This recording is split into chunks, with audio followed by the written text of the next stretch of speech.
दोस्तों नमस्कार। आज हम आपको बॉडी लैंग्वेज में बता रहे हैं कि बाहों को अवरोध या इसको दीवार की तरह बनाते हैं।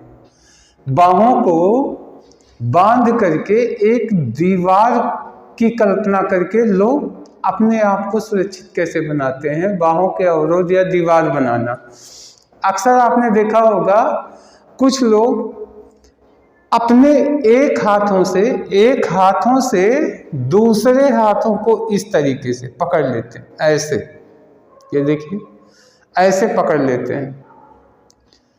इसे ही हम कहते हैं दीवार बनाना।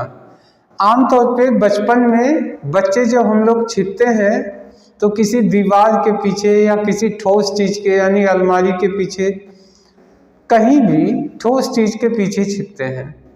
और कब छिपते हैं? जब डर की भावना आती है मन में, किसी भी कारण से डर की भावना आती है।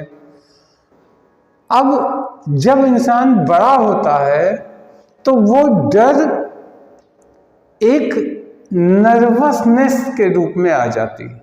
नर्वसनेस के रूप में आदमी जब कहीं नर्वस होता है, जब कहीं असहज हो जाता है तो वह उसी दीवार की तरह छिपने की कोशिश करता। अब चूंकि दीवार है नहीं, तो एक हाथ से जब हम दूसरे हाथ को पकड़ते हैं तो हम अपने आप को सुरक्षित और आरामदायक महसूस करते हैं।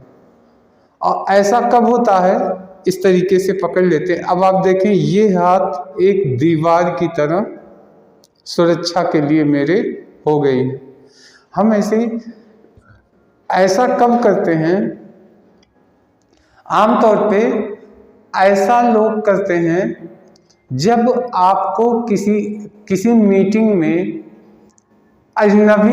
कोई अजनबी हो, यानी लोगों से जान पहचान कम हो, तब ऐसा अवरोध लोग बनाते हैं नर्वसनेस से बचने के लिए।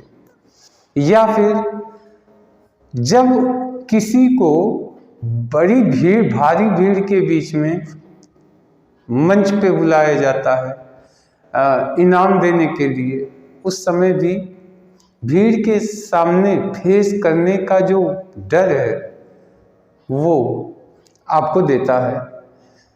महिलाएं इसका खूब प्रयोग करती हैं क्योंकि आमतौर पे सड़क पे चलती महिलाएं, पुरुषों के बीच से गुजरती महिलाएं इन अवरोधों का इस्तेमाल करती हैं।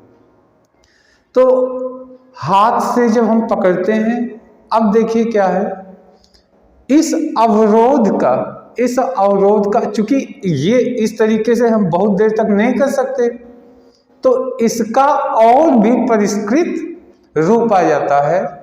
लेकिन वो परिष्कृत रूप क्या है? बैग ले लेना, अपने बैग लेके इस तरीके से, कुछ लोग कॉपी किताब बुक फाइल को इस तरीके से पकड़ लेते हैं, इस तरीके से। इसके अलावा महिलाएं तो इसका खूब यूज करती हैं। अजनबी लोगों के बीच से या पुरुषों के बीच से गुजरती हो तो वो अपने बैग को ऐसे दबा लेती हैं। वो दबाती ही इसलिए है कि वो बैग एक हाथ से छू करके ये लगभग दूसरे हाथ को छूने की स्थिति में होता है। ये उनके कल्पना में ये एक दीवार का काम करती है जिसमें वो सुरक्षित महसूस होती हैं। लेकिन अंततः ये नर्वसनेस का प्रतीक है, यानी नर्वस होने का प्रतीक होता है। अब इसका और परिष्कृत रूप हो गया, जब आदमी को अंदर से घबराहट होती है तो कई बार पुरुष लोग अपने घड़ी के पट्टे को ठीक करने लगते हैं। कुछ लोग शर्ट के बटन को खेलने लगते हैं, बटन को घुमाने लगते हैं। कुछ लोग पर्स को छूने लगते हैं, कुछ लोग पॉकेट को छूने लगते हैं। कुछ लोग होते हैं अपना शर्ट या कॉलर के बटन को ठीक करने लगते हैं इस तरीके से। ये सारी के सारे नर्वस के प्रतीक हैं। आमतौर पे जब इसको आप किसी को ऐसा करते देखें तो आपको पहला काम हो उसे भावनात्मक रूप से उसको प्रोत्साहित करना चाहिए, भावनात्मक सुरक्षा देनी चाहिए। आप खुल के कह सकते हैं घबराने की कोई बात नहीं, टेंशन की कोई बात नहीं है, और ये तो बहुत आसान है। अगर आप ऐसा करते हैं तो आप देखिएगा जैसे ही हौसला बढ़ता है ये प्रतिक्रियाएं बंद हो जाती हैं। दूसरी तरफ अगर आप बॉडी लैंग्वेज के जानकार हैं तो आप ये करें कि जब भी नर्वस हो, जब भी घबराहट आए किसी परिस्थिति में, तो आप इन मुद्राओं का, अनजाने में इन मुद्राओं का यूज करते हैं लोग, लेकिन आप क्या करें, इन मुद्राओं का प्रयोग छोड़ दें, होश करके छोड़ दें। अगर इन मुद्राओं का प्रयोग हम नहीं करेंगे तो धीरे धीरे नर्वस को पैदा करने वाले जो भी हार्मोन्स हैं उसका सिक्रेशन कम हो जाता है।